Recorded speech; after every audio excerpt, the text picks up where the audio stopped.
I just want to give you a little update about what's going on downtown. We are still standing on the corner of Stanwick Street and Forbes Avenue. As you can see behind me, we still have an active scene. I'm going to step out of the shop for a second and let you see what's going on. Pittsburgh voters have been out in full force today here at the Allegheny County Courthouse.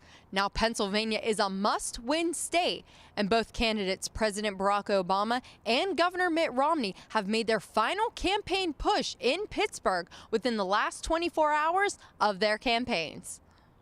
Breaking news coming out of the downtown area this morning as a string of robberies has the Point Park University Police as well as Pittsburgh Police in the midst of an investigation. It'd be really easy for you to dine around the world right here in Pittsburgh. But Point Park's new neighbor can offer you a savory trip to Italy for less than $12 a plate.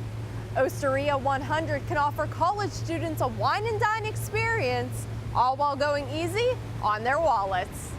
Pittsburgh's iconic bridges are connecting more than just the surrounding neighborhoods. Tonight, the city is bridging together the world as delegates from over 180 nations have gathered here for the third annual One Young World Summit. One Young World was founded in 2009 to encourage young people to create positive change. According to One Young World's website, no youth-dominated event brings together more nations than One Young World. It is the biggest injection of energy, enthusiasm and optimism and hope that you can actually ever get in a year anywhere. Delegates are between the ages of 18 and 30. They have shown their leadership potential in the areas of business, climate change, global health, and hunger relief in their respective countries. Pittsburgh is no stranger to transformation and is an economic icon of resilience and recovery. We're a city that's gone through a tremendous amount of change over the past 30 years. We're a city that the rest of the world and the nation is looking at as a model for how to do it right. Though delegates wave flags from almost 200 nations, they all represent a message of leadership. These young representatives had the chance to listen to leaders such as Muhammad Yunus, Bill Clinton, and Bob Geldof. The only possible way is cooperation, compromise, and consensus. That must be the political paradigm for the 21st century. This is not the first time the city has hosted an international conference. The G20 summit was also held in Pittsburgh back in 2009. With Pittsburgh as a beacon of global hospitality, the influence of One Young World is sure to inspire young leaders around the city. If one message gets out to the young folks of Pittsburgh and the college students is that the One Young World Summit is here for a reason. It's because Pittsburgh is a great place for young people, and let's be proud of our city. Let's be proud of what we've done, and let's tell that story to the rest of the world. Surely the inspiration coming from One Young World will continue to paint Pittsburgh as a growing and vibrant city. Reporting from the Roberto Clemente Bridge, I'm Lindsey Watson. A shooting overnight left one man dead and another man injured in the city's Fineview section. Police were called out to the 1900 block of Mountford Street around 2:30 a.m. after his mother placed him on top of a railing for a better view of the African painted dogs exhibit.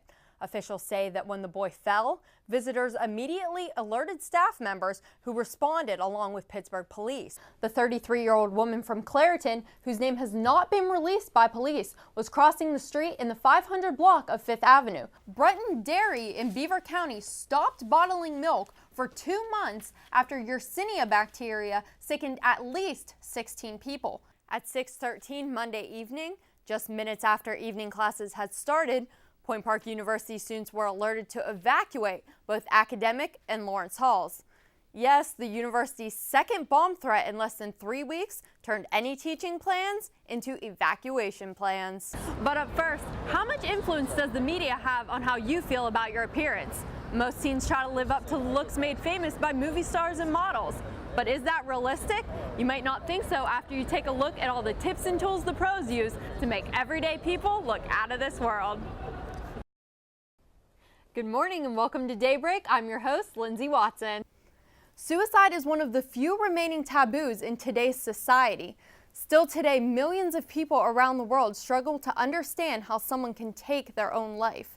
Since childhood, people have been taught that those who are suicidal or have completed a suicide are shame, weak, selfish, and in some cases, people believe suicide is a permanent solution to a temporary problem. Osteria 100 is located here on the corner of Wood Street and the Boulevard of the Allies. They're open from 11 a.m. to 9 p.m. Monday through Wednesday and 11 a.m. to 11 p.m. Thursday through Saturday. Reporting from the Village Park, I'm Lindsey Watson.